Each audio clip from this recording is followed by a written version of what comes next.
another observation of mine was immediately after the speech of the president. While I was going home, I was talking to one of our writers in my office, and I told him that I really liked how the speech was written because I do not write that way, and I truly appreciated the form that that speech was composed. And as a cabinet secretary and one who is the other half of the unit team, I would say that the State of the Nation of address of President Marcos was on point and perfect. In that basic education development plan, it is already included therein the need to review the K-12 program of the Department of Education. And Secretary Briones already initiated the review of grades kinder to grade 10. And they are about to finish and wrap up and make their reports on the review on kinder to grade 10. And my administration will start the review on grades 11 to 12. In grades 11 to 12, I already sought the advice of my newfound friend. We have a very good synergy, Secretary Laguesma of Department of Labor, who is holding TESDA, because senior high school has a TVET track. And this is one of the big questions with regard to the senior high school program. And we already agreed that there is a need to strengthen and intensify our coordination, particularly in the Philippine Skills Framework, between the Department of Labor and Employment and the Department of Education. So we were given by President Marcos 1 year, this school year. And then we started with the checking of the inventory of the schools who were affected by Typhoon Odette and where they are now with their repairs and reconstruction of the classrooms and buildings that were damaged by the typhoon.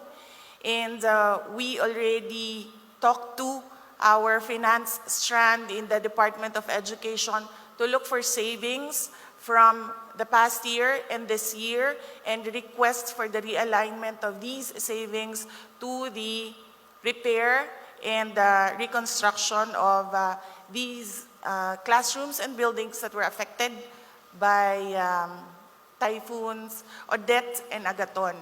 And whatever is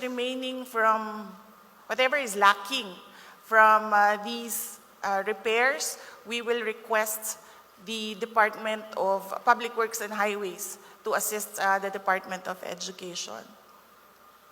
And then we, in the same department order of the school calendar, we instructed our regional offices to coordinate with their regional offices, counterparts of the Department of Health, to continue with the counseling of unvaccinated families, particularly the unvaccinated learners and the teaching and non-teaching staff of the Department of Education that are unvaccinated as well. And once the counseling is successful, they initiate mobile vaccinations in our schools for those who have given their consent to be vaccinated.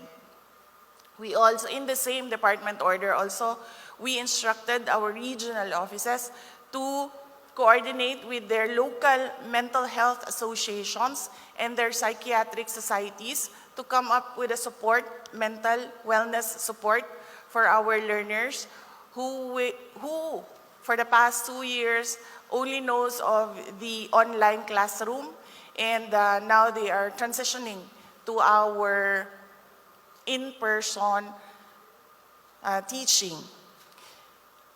In the same department order as well, we introduced a transition period for all our schools.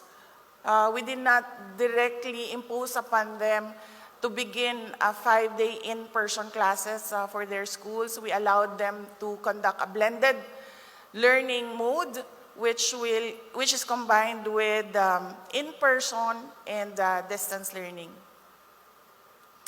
And then we are set to start our Brigada Eskwela and seek out our partners, private sector partners, and our Adopt a School partners. We intend to start this on August 1. Everyone is invited to join and participate in your respective Brigada Eskwela in your respective localities. Ang dami, ma'am. Madami Wala pang pang 1 problema, month? ma'am, actually. Pero yun na lang muna.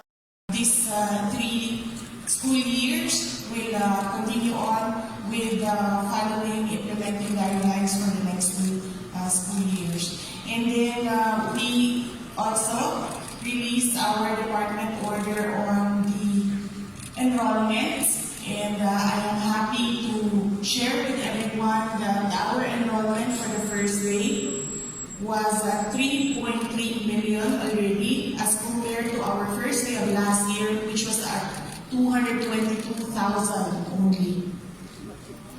And then we started with the checking of the inventory of the schools who were affected by Typhoon Odette, and where they are now with their repairs and reconstruction of the classrooms and buildings that were damaged by the typhoon.